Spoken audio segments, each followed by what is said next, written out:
Ask any tamale maker and you'll hear these great stories of lore and how they got their recipe or how their grandmother taught them or the memories that are associated with them. I remember making them with my grandmother, with my parents and my family, and then starting to make them with my friends and all over the world, in China, in Oman, here in Tanzania. I love my tamales. This is not our family recipe, but it is a good one, and it's a great one to make more vegetarian style. All right, these are just some corn husks I bought when I was back home visiting my mom at a Latin market. I've just separated them, kind of checked for any dirt or things that shouldn't be in here, and you'll ideally soak them overnight, but you can just kind of soak them for about an hour or two, and they're really just fine. So get this started first before anything else. Okay, so for these vegetable tamales, we've got one really small onion. It's probably about a third of a cup, half a cup. We've got 2 large garlic cloves, finely minced. I've taken about 2 small sized potatoes and I've chopped them all up so that they're about like corn size. And I've done the same with 1 red pepper and 1 smallish zucchini. As you can see, again, they're kind of like corn-sized pieces. I've got a bit of some pinto beans. You can also use black beans if you like. And we're gonna fry all these vegetables up together, and then we're gonna move on to adding in this sauce. Preferably make it fresh from real tomatillos, but my garden tomatillos aren't ready yet, so we're just gonna use this time. Right, next, fairly early on, we're adding in half a teaspoon of some paprika. We're adding in about a teaspoon of some cumin powder. And then we're gonna add in about a teaspoon of some oregano. And once the vegetables are all cooked through, we're adding in our corn. The corn doesn't need to cook for very long because, well, it's corn. And then we're going to add in my beans. I'm just gonna get everything mixed together. I just used frozen beans that I previously cooked and stored in my freezer, and then just really quickly thawed them out with some water. All right, finally, totally optional if you want, you can put in some diced green chiles. I got mild ones, and I really like the flavor that this adds to it. All right, once this is all mixed together and cooked, we're just gonna set it aside and let it cool and go on to making our masa.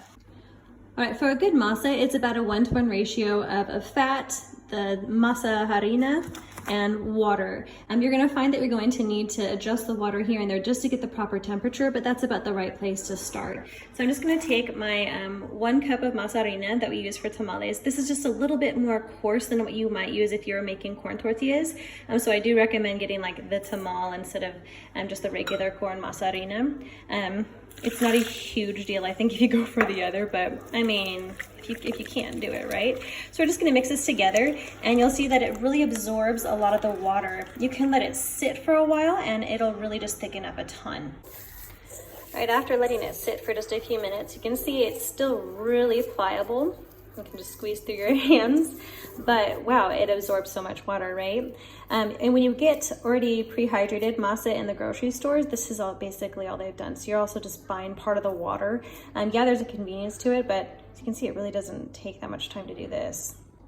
Okay, we're making 2 different types of masa today because I wanted to experiment a little bit more. I'm going to use one with just the one with just the maseca, which is just pork lard, and it's kind of got this wonderful salty flavor to it. And then another, I'm just going to use some regular flavorless oil. I've heard a lot of people using olive oil too, but I've never really tried that one. The biggest thing is that you have plenty of oil because you really want your tamales to have that kind of oiliness to them. So whatever you decide to do, if you want to, make your splurge for the holidays like we do, or you want to have like a little bit of this and a little bit of that, then go for whatever feels best to you at the time. Again, we really enjoy a plant-based diet 90% of the time, but we certainly do enjoy our celebration foods. All right, I've just started to whip this up and make sure that's nice and soft, and then I'm just gonna crumble in my masa into this, and then we're just gonna start working it together. I'm gonna scrape down the sides, make sure everything gets well incorporated, and make sure it keeps on going. While everything was mixing, I noticed it just looked a little too wet to me. So I added in another cup of, some corn masa, or sometimes you're adding in like another cup of some water. The really big thing that you're looking for is a texture thing. So I just feel like different corns work a little bit differently. So just what you're looking for is that it's really pliable. easy to smear right here, but it also pulls away just a little bit from the sides of the bowl. Another trick that a lot of families will use who make tamales is to kind of just take a little piece here, have a cup of some water, and just see if it floats.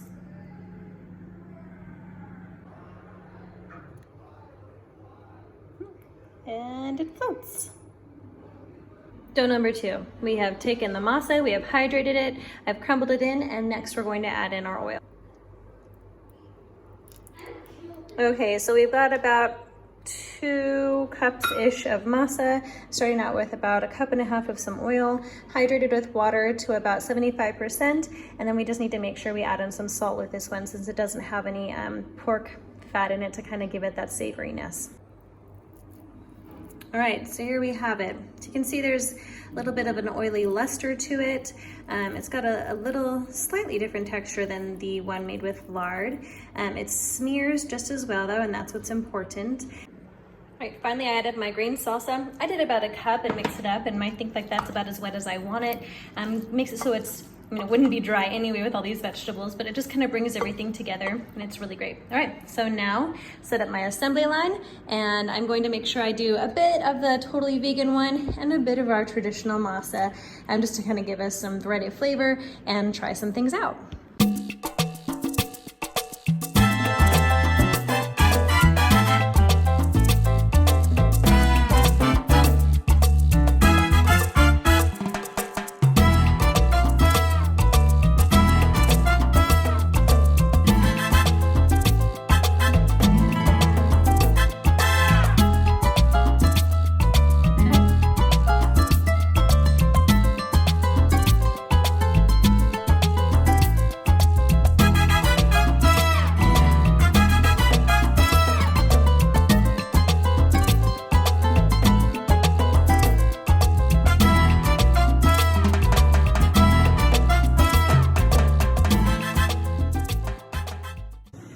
You can buy a fancy tamale pot, or you can just get one of these steam little inserts that kind of collapses like this. You can kind of see how it goes in and out.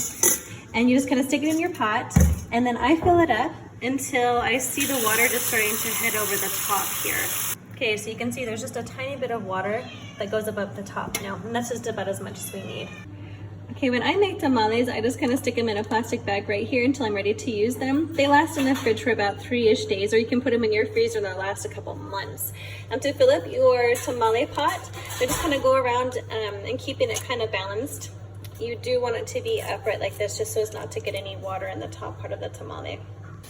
Now I know this looks really packed, and it should be, but there's still little vents where steam can come out, and it's just steam cooking everything. So we'll put the lid on, and we're going to steam this for about 1 hour, but check it about 45 minutes just in case you're lucky.